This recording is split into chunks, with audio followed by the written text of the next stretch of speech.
Hey everybody, this is Blake here, and welcome to my review of No Good Deed. God damn it, I'm out of water. Yeah.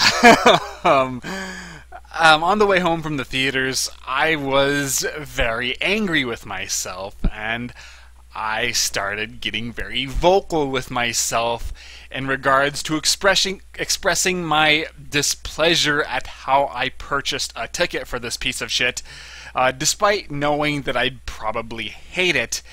And because I was pretty loud when doing so, I've kind of lost my voice. So if I sound off throughout the duration of this video, that is why. Or maybe I'm just so fucking pissed off that I'm not thinking straight. So I was really not eager to check this one out. I despise home invasion movies. The problem is that they're all the same movie, just repackaged. And the majority of them don't even have the decency to be laughably terrible either. They're just kind of below average. They're competently made enough that you, other than the fact that they're home invasion movies and they're so freaking cliched, you can't really bring yourself to say a whole lot of bad about them.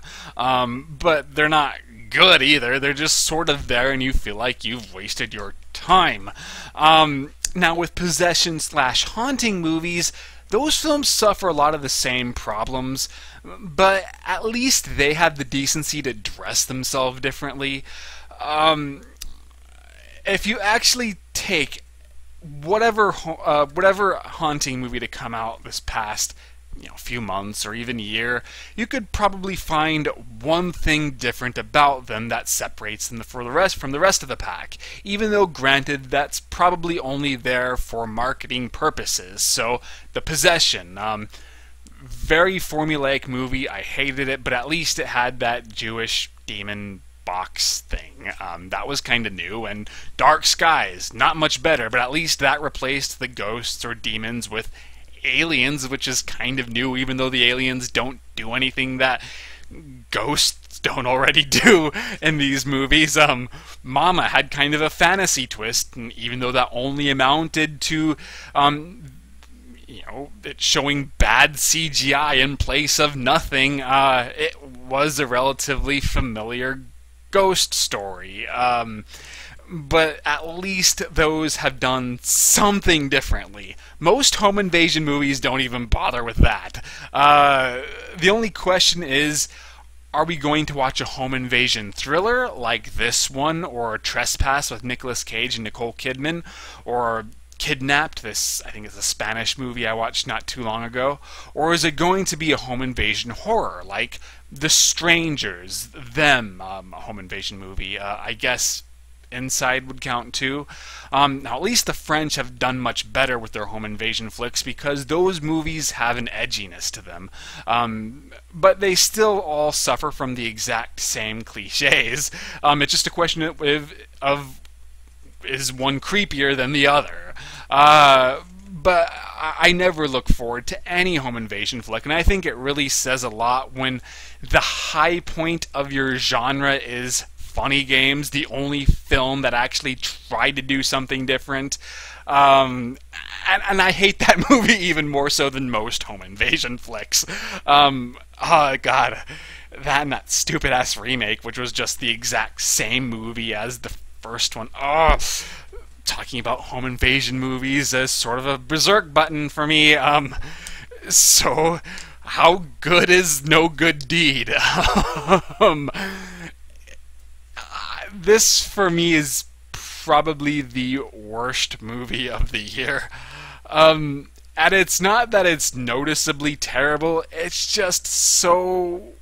just like all the other freaking home invasion movies. The same shit that we've seen so many times before. Got my notes, but really all I have to start doing to review a home invasion movie is find one of my earlier home invasion reviews and replace the name with this new one, and my work is pretty much done. So it goes through all of the cliches that you'd expect, except Admittedly, some are more mild than others, so all home invasion movies desire to have dysfunctional families, like The Purge, which is also an example of a horror home invasion flick. The only reason this film is slightly unique compared to most is that the kids are not old enough to be brats. You know that if these kids were teenagers, they'd constantly be bitching at their parents, and you just want to punch them in the face.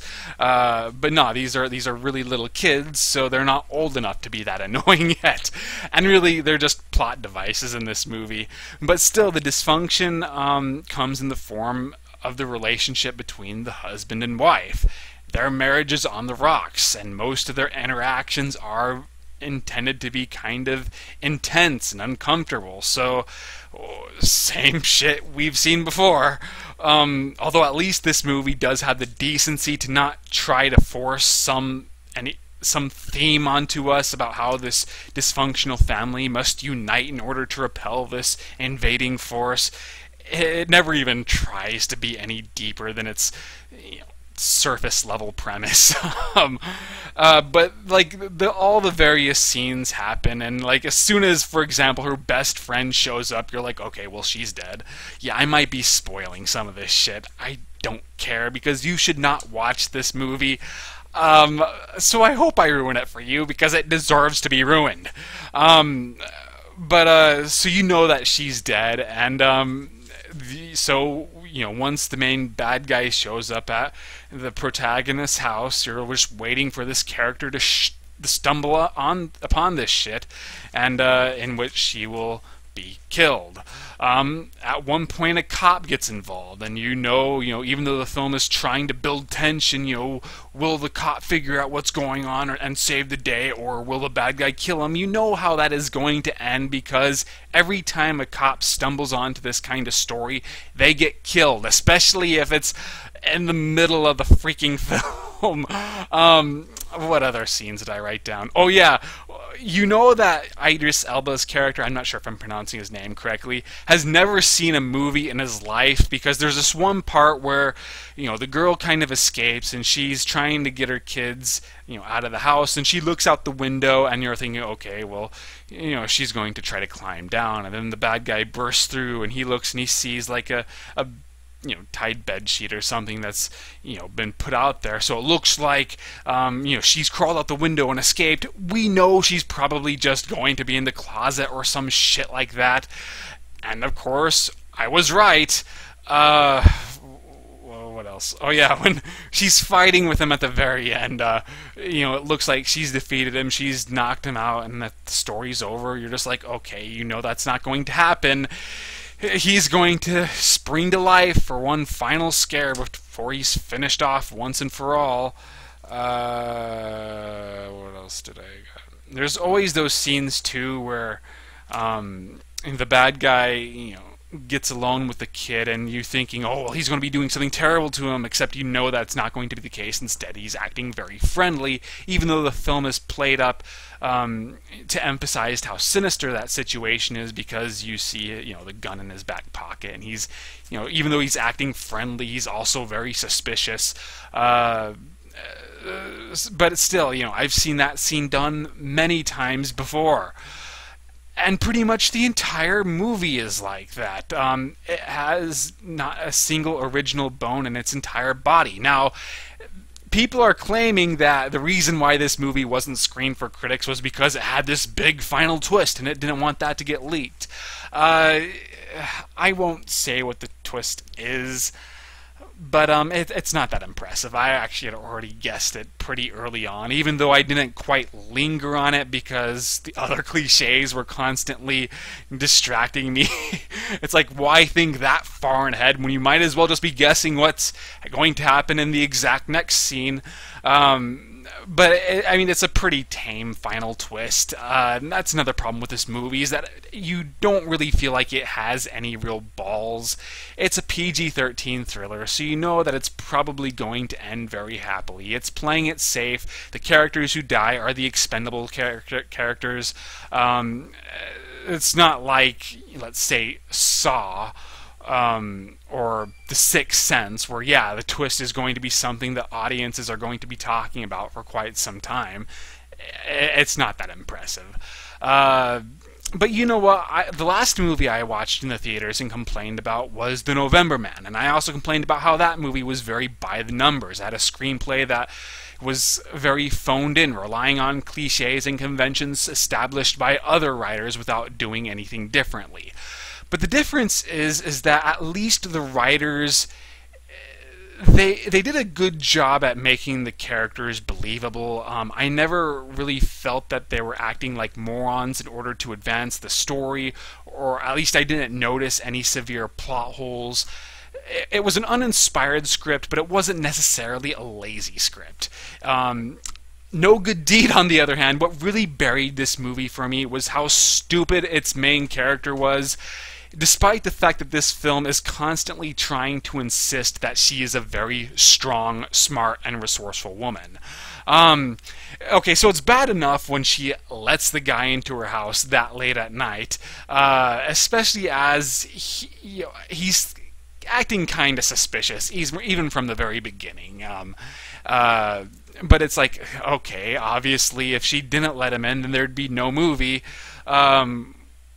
which would have been much better now that I think about it.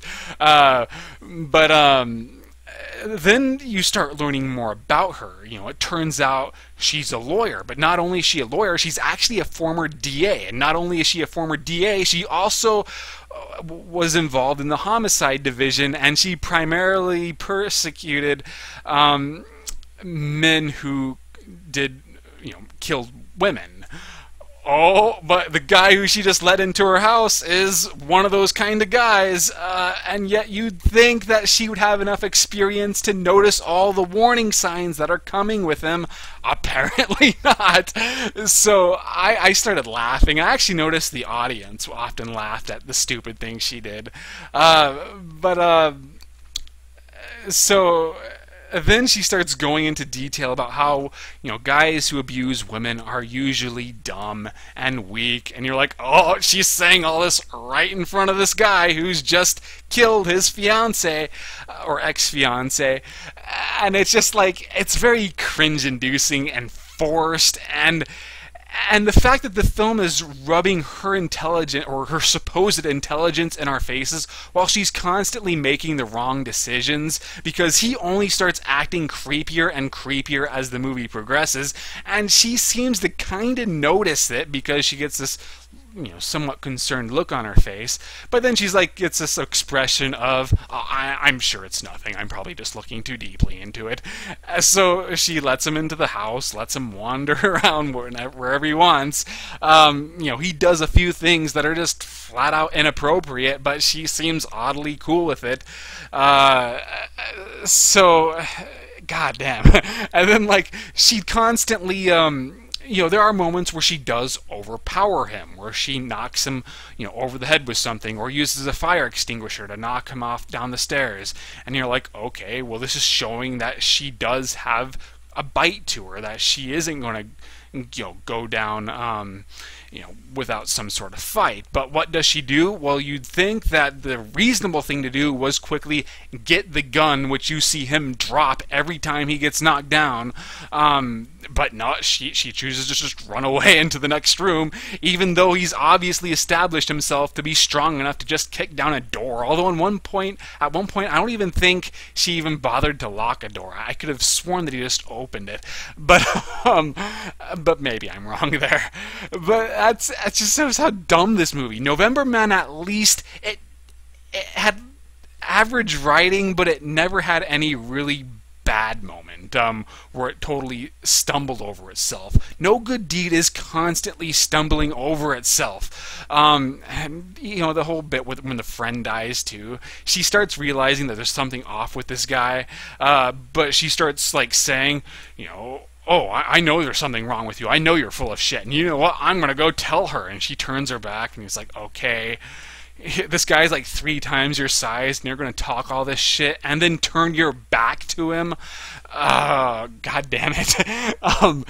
This movie sucked. It was horrible, and it's the worst kind of movie for me because it's lazy in the worst possible sense. Nobody was really trying that hard. Now, the acting is pretty solid. Idris Elba goes back and forth between being really good, where he could be charming but kind of scary at the same time, and then he's kind of phoning it in a lot too. Now, granted, him phoning it in is still better than most actors trying their hardest. He's just that damn good, but he isn't good enough to carry the movie. The main girl, I can't think of her name. She's been in quite a few stuff. I thought she did really good too. The movie does provide a platform for her to show off a variety of emotions, and I like that she isn't conventionally attractive. You would have expected them to hire somebody like Beyonce to play this role, but even though I think she's a good-looking woman, they actually downplay her looks throughout the majority of the flick. So the cast does fine. It's just they have absolutely nothing to work with. The script is bullshit, and the direction is just made for TV worthy. I never felt any of the suspense or tension, and I was never really that entertained or interested. It's a bad, boring movie, and you should not watch it. I would even watch it when it comes out on Netflix. At least like The Legend of Hercules is you almost have to see it eventually because it's so laughably terrible. But this one, no. I did not do a written review of this piece of shit. Last written review I did was Evidence, which is another piece of shit. Please follow me on Twitter and Facebook. I hope you enjoyed this video. I'll see you guys later.